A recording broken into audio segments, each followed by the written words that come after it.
Baik,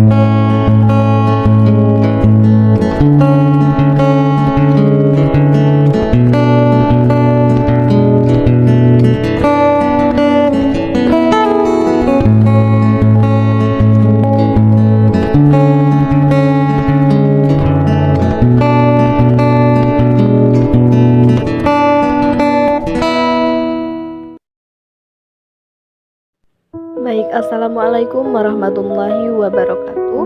Perkenalkan, saya Risi Rizka Dwi, mahasiswi dari Universitas Pikir Islam Pari. Dalam kesempatan kali ini, saya sedang melakukan mini riset di Desa Batu Urip, Kota Lubuk Linggau. Tujuan dari mini riset ini adalah untuk menggali informasi mengenai keberadaan dan makna dari situs budaya lokal, yaitu situs makam Ginde Dukun. Video ini dibuat untuk memenuhi tugas mata kuliah Sejarah Lisan. Menurut masyarakat Batu Urip, Ginde Dukun ini adalah tokoh yang diistimewakan karena biasanya seorang dukun yang memiliki kelebihan dalam hal tenaga kebatinan, pengobatan orang sakit dengan menggunakan tenaga atau ilmu kebatinan, maupun menggunakan berbagai macam ramuan khusus. Masyarakat percaya akan kemampuan seorang dukun ini. Hal ini disebabkan banyak warga yang sakit dapat disembuhkan oleh seorang dukun.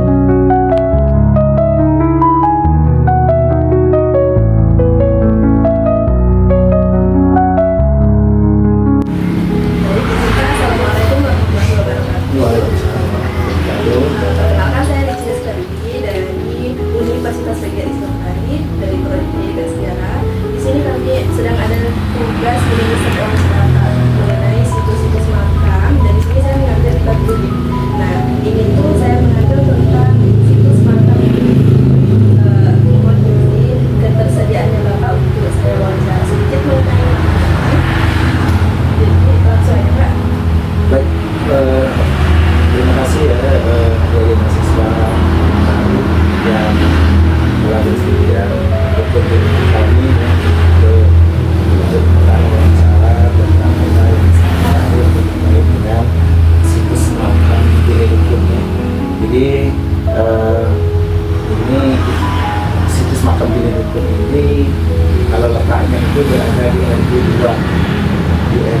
2 Kelurahan Batu Urip, tidak jauh dari jembatan Kelini 3 yang baru. Itu posisinya di dapur rumah warga. Situ ada ciri, ada pohon besar ya. Di situ ada beberapa makam ya. Dulu kami diantaranya ada makam Ibu Sakti, dan juga di situ ada makam yang namanya Ginde Dukun. Tempatnya ada di RT 2 Kelurahan Batu.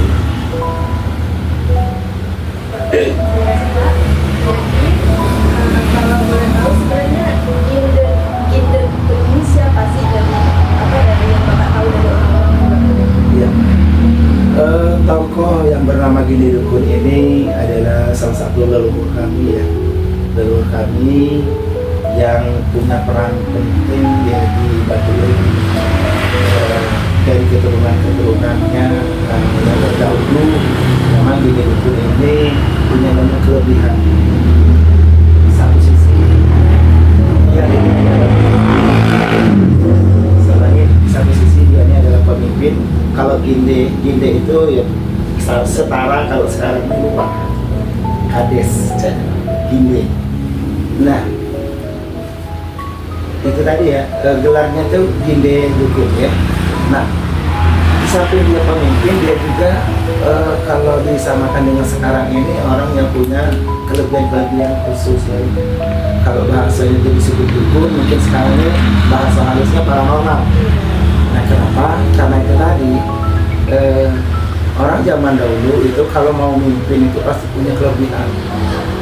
Apa saja kelebihannya, apalagi dia bisa sebagai dukun, artinya bisa secara kebatinan ya, bisa mengobati melalui tenaga dalam. Biasanya dukun itu lebih ke arah pengobatan kalau zaman dahulu. Misalnya kalau misalnya tidak bisa diobati secara tenaga dalam, mungkin dia menggunakan tumbuhan-tumbuhan khusus untuk menyembuhkan baik itu sakit atau kerasukan atau apalah masalah yang terjadi di Kampung Batu Rimpi, pokoknya warga itu percaya dengan dinding itu, karena sudah apa ya, sudah umum lah. Kalau ada apa-apa, termasuk kalau misalnya bayi ya, malam-malam nangis tidak sudah, nah itu biasanya datang ke rumah itu, nanti dikasih apa, semacam mantra atau dikasih minum atau apa ya, akhirnya sembuh. Nah risikonya hal kecil ya. Tapi warga meyakini bahwa inilah tumpuan, inilah tempat, makanya jadi kita alhamdulillah bisa diatasi. Jadi kamu semua selalu dia juga dipercaya sebagai pemimpin tadi, pemimpin wilayah. Nah kemudian ada lagi, ditambah lagi hal-hal misteri yang terjadi dengan Gili Dukun ini. Dari cerita ayahanda itu, ini ada cerita ada apa ya?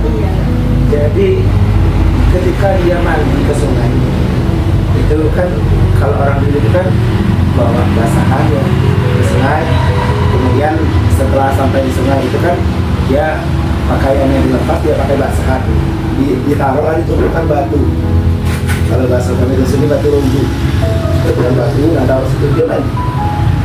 Entah kenapa ya selesai mandi tadi tanpa diduga ditumpukan pakaiannya itu ada kitab. Nanti kitabnya itu bisa saya kirim fotonya, itu dipegang oleh saudara kami sama Dendi. Entah dari mana, pokoknya misteri. Tahu-tahu ada. Nah kaget tuh katanya si Gili Dukun. Siapa yang kasih? Dilihat di sekelilingnya ada. Tahu-tahu tuh ada, hadir. Asalnya dari mana tidak tahu, pokoknya sudah ada. Nah, jadi ini cukup misteri, dan dia juga berusaha ya untuk cari tahu, dibawa pulang ke rumah. Nah setelah sampai di rumah, ya namanya paranormal kan dia bisa juga selalu menerawang secara baik. Oh ternyata kitab ini bukan sembarang kitab, ternyata kitab ini bermanfaat untuk warga Batu. Jadi kan karena semasa hidupnya beliau ini memang dianggap orang penting, jadi ketika beliau sudah meninggal, banyak orang yang berziarah ke makamnya. Ya, kalau berdasarkan pengalaman saya ya, dulu waktu saya masih kecil, termasuk warga yang lain, itu sering kok ziarah, bawa suku, bawa aret, bersih, kemudian dia mungkin ziarah, namanya ziarah ya, sering akan mengunjungi makam Islam, beberapa makam-makam penting di Batu dalam Islam, khususnya di bulan Ramadan. Jadi sampai sekarang masih ada yang sering untuk berziarah sama ke makam Gili Dukun. Masih ada beberapa. Tapi maaf Pak, makamnya ini benar-benar untuk ziarah, sekedar ziarah saja, atau ada benar dijadikan tempat keramat atau permintaan kita, mungkin karena beliau ini Berlebihan ya. Nah ini ya, tradisi seperti ini kalau zaman dulu itu masih kental. Kadang-kadang mereka yakin dengan kelebihan tadi, kadang-kadang mungkin sering mengunjungi itu dengan hal-hal lain, misalnya menganggap itu keramat ya, keramat yang bisa mengabulkan apa ya yang diinginkan ya. Tapi sekali lagi ini selalu kalau saya tahu itu mereka selalu memohon kepada Yang Kuasa sih, itu hanya sebagai perantara. Jadi ketika mereka meminta-minta itu kan ada beberapa, tidak semuanya. Itu ada nggak Pak cerita mistis? Kalau hal-hal yang aneh yang mistis itu jarang sih terjadi.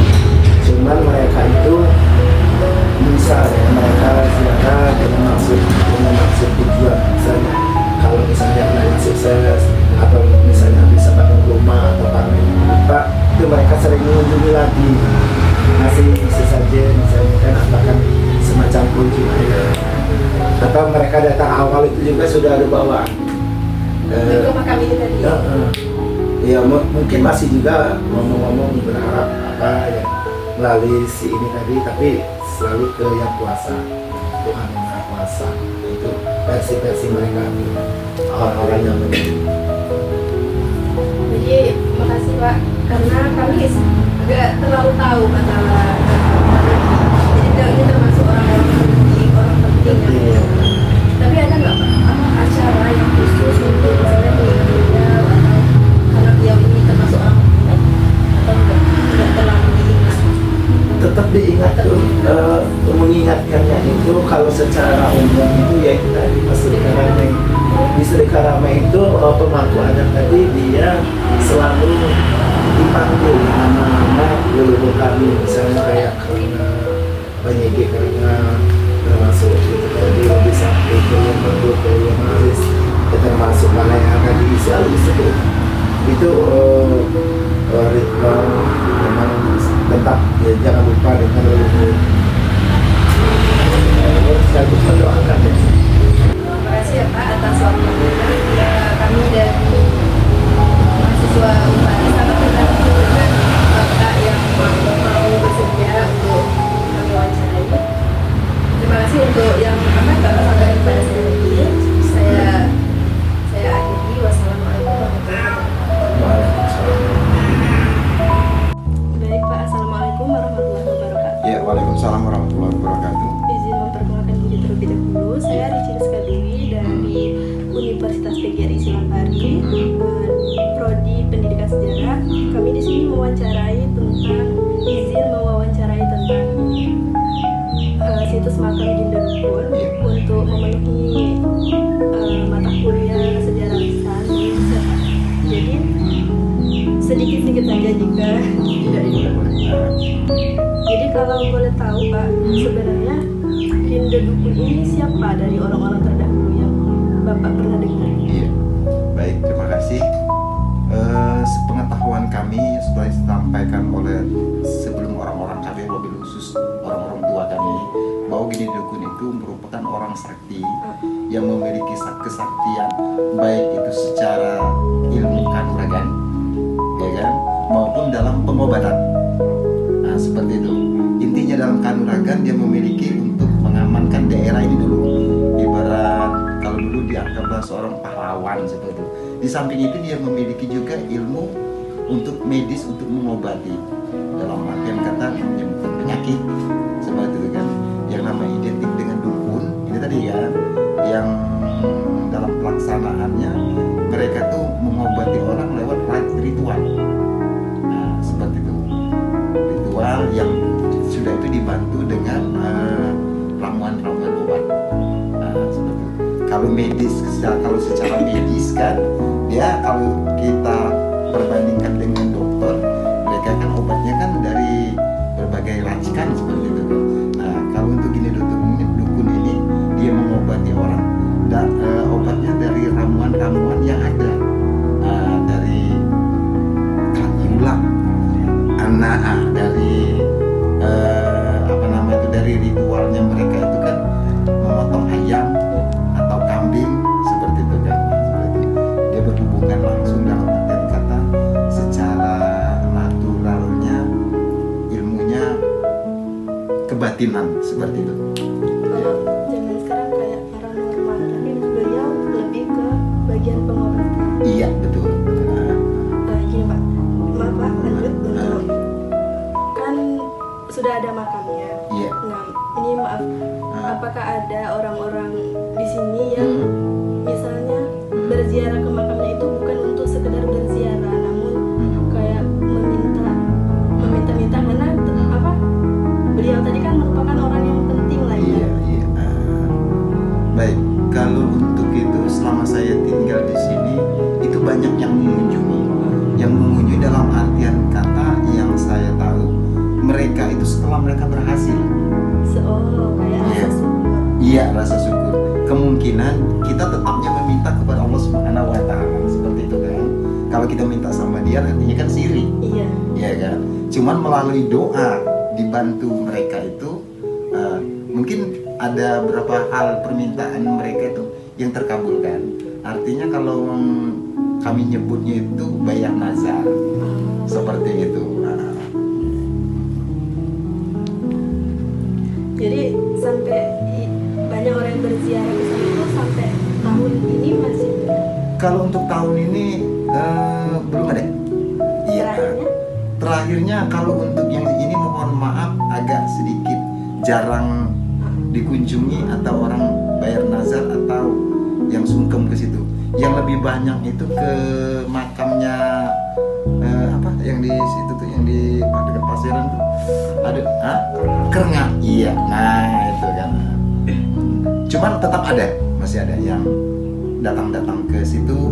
Yang saya tahu kebanyakan orang itu ya mereka itu bayar nazar seperti itu.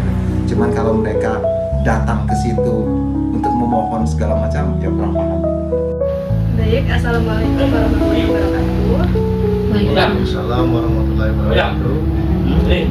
Izin memperkenalkan diri terlebih dahulu Pak, saya Rici Rizky dari Universitas PGRI Islam Bali, Prodi Pendidikan Sejarah. Di sini kami ada tugas mini riset penelitian bahwa di sini saya membahas tentang situs makam Hindu. Sedikit bertanya untuk tentang situs ini Pak. Jadi kalau riwayat tentang Hindu ini pada dasarnya beliau itu seorang tokoh yang memang diistimewakan khususnya di wilayah Desa Batu.